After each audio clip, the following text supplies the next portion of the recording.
Sans aucun doute publiciste.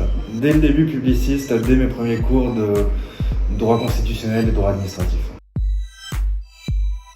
Au début de mes études, pas du tout, au contraire. Je ne voulais absolument pas être enseignant-chercheur. Par opposition avec ma mère qui est enseignant-chercheur, je m'étais dit que jamais je ferais ça. Et finalement, c'est au moment du Master 2, au moment de la rédaction du mémoire, je me suis dit que ça me plaisait et que j'ai poursuivi en thèse. Et c'est là où je me suis dit vraiment c'est ce que je veux faire. Quand je suis arrivé en licence, je ne savais absolument pas ce que je voulais faire. J'y suis arrivé un peu de façon particulière parce que je me suis réorienté en cours d'année. J'étais en école d'ingénieur pendant 3 mois. J'ai détesté ça. Et donc je suis arrivé en droit parce que je me disais ça peut me plaire, ça peut m'intéresser. Donc j'avais début du 2e semestre, sans aucune envie particulière. Et progressivement, je me suis dit que j'aimais le droit public.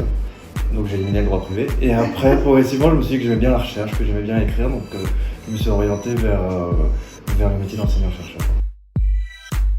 Ma pire note en partiel, ça doit être un 6 en droit des sociétés. Ma matière préférée en licence, j'hésite entre droit administratif et finances publiques. J'avais vraiment 2 excellents profs en droit administratif et en finances publiques à Brest. Et c'est les 2 matières qui m'ont fait aimer vraiment le droit. Pareil, il y a une hésitation, ça va vous surprendre, entre 2 matières de droit privé, entre droit des biens et droit des sociétés. D'ailleurs aussi, son droit des sociétés qui illustre très bien. Je dirais droit des sociétés. Pas grand chose. Moi j'aimais beaucoup la fac parce que j'aimais bien le côté solitaire, le fait qu'on nous demande rien, que finalement on soit un parmi tant d'autres, qu'on n'ait pas d'obligation de travailler. Donc je trouvais la fac très agréable pour ça. Ce que j'ai trouvé peut-être dur à l'époque, c'est... Alors nous c'était sélection entre le M1 et le M2. C'était le stress d'avoir un Master 2 alors qu'on est arrivé à Paris en M1. Et d'avoir ce stress de se dire est-ce que je vais pouvoir rester à Paris, est-ce que je vais devoir déménager.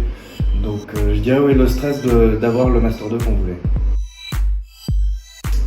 Beaucoup, certaines que je ne peux pas raconter. C'est compliqué de répondre de but en blanc à cette question. Finalement, pas tant que ça, parce que j'étais un étudiant plutôt sérieux. J'ai pas particulièrement brillé par mon comportement à l'université. Si, je dirais qu'une fois, je me suis pas levé pour un partiel. Je l'ai passé au rattrapage. Un partiel d'économie en L1. Je me suis trompé de date, et donc j'ai loupé le partiel, donc je l'ai passé au rattrapage. J'ai choisi mon master vraiment par la matière que j'aimais. En master 1, j'ai eu contentieux constitutionnel avec Michel Verpeau à l'époque. Et j'avais adoré ce cours, j'avais adoré cette matière. Et donc j'avais choisi son master 2, j'avais choisi d'aller dans le master 2 droit constitutionnel et droits fondamentaux pour continuer. Donc c'était vraiment un choix par rapport à la matière et pas du tout par rapport à un métier que j'envisageais derrière. Oui, c'était mon premier choix. Soirée étudiante. Sans aucun doute, soirée étudiante. Les conseils pour les étudiants à la fac, à mon avis, le plus important, c'est de faire ce qu'on aime. Vraiment faire ce qu'on aime, choisir les matières qu'on aime. Tout peut mener à différents métiers et ce qu'on a envie de faire comme métier évolue au fur et à mesure de ses études.